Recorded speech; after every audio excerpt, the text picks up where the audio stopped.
Hello friends, last வீடியோவில் பழனி போயிட்டு வந்தோம். ஸோ பழனி போயிட்டு வந்தால் அன்றைக்கி காலையில் நல்லபடியாக தூங்கி எழுந்திரிச்சு ரெடி ஆகிட்டு அதுக்கப்புறமா வாங்கிட்டு வந்த முருகர் ஃபோட்டோவை எடுத்து நம்ம சாமி ரூமில் வைக்கலாம் அப்படின்னு சொல்லிட்டு எல்லாம் அரேஞ்ச் பண்ணிட்டு இருந்தேன். எங்கே வைக்கலாம் அப்படின்னு மாற்றி மாற்றி வச்சு பார்த்துட்டு இருந்தேன்.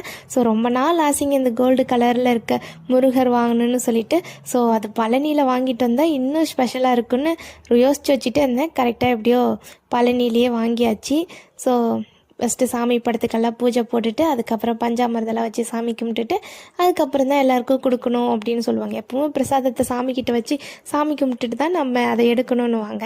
அதனால் வச்சு சாமி கும்பிட்டுட்டு அதுக்கப்புறம் எப்பவும் போல் சமைக்கிறது, சாப்பிட்றது, அடுத்தது பாத்திரம்லாம் கழுவுறது எல்லா வேலையும் முடிச்சுட்டு ஈவினிங் ஷோப்பா அப்படின்னு உட்காரும்போது எங்கேயாவது என்னை கூட்டிகிட்டு போங்களே அப்படின்னு சொல்லி பாப்பா கேட்டால் சரி வாடா அப்படின்னு சொல்லிட்டு வேலூர் கோட்டைக்கு கூட்டிகிட்டு வந்திருந்தோம். ஸோ அங்கே அப்படியே பைக்லேயே ஒரு ரவுண்ட் போயிட்டு அதுக்கப்புறம் வீட்டிலேருந்து வரும்போதே ஒரு வாட்டர் பாட்டிலில் ஃபுல்லாக தண்ணி எடுத்து வந்தாங்க.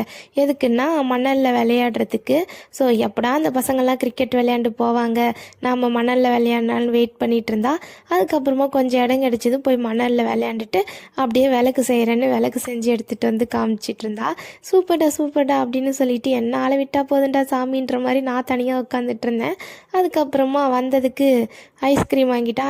அவளுக்கு மட்டும் வாங்கினா பிரச்சனை, அதனால் எனக்கு சேர்த்து வாங்கிட்டு வந்துட்டா. அப்போ தானே நான் திட்ட மாட்டேன்.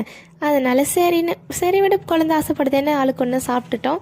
அதுக்கப்புறம் ஃப்ரூட்ஸ் வாங்கலான்னு சொல்லிட்டு அப்படியே பக்கத்தில் ஒரு ஃப்ரூட்ஸ் கடைக்கு போய் தேவையான ஃப்ரூட்ஸ் எல்லாம் வாங்கிட்டு வந்துட்டோம். வர வழியில் 2 கிலோ பட்டாணி 100 ரூபான்னு சொல்லி விற்றுட்டு இருந்தாங்க. வண்டி எவ்வளோ தூரம் போயிடுச்சு, அந்த வண்டியை போய் வளைச்சி பிடிச்சி 2 கிலோ பட்டாணி வாங்கிட்டு வந்தோம். ஸோ வாங்கிட்டு வந்து நான் உரிக்க ஆரம்பித்ததும் பாப்பா நான் உரிக்கிற மம்மி ஹெல்ப் பண்ணுறேன்னு சொன்னால் வாடா ஒன்றை தாண்டா தேடிட்டு இருந்தேன் அப்படின்னு சொல்லிட்டு நானும் பட்டாணி அவள் கையில் கொடுத்துட்டு ஜெயா டிவியில் விஜய் படம் போட்டிருந்தாங்க. ஸோ அதை பார்த்துட்டு இருந்தா. அப்படியே பாட்டு போடும்போதெல்லாம் சாங் டான்ஸ் ஆடிட்டு வைப் பண்ணிகிட்டு இருந்தா. அவ்வளோதாங்க, எப்படியோ விஜய் படன்றதுனால ஃபுல் மூவி பார்க்க விட்டாங்க. இல்லைன்னா மாற்று வேறு மாற்றுன்னு சொல்லிகிட்டே இருந்திருப்பா. So Vijay fan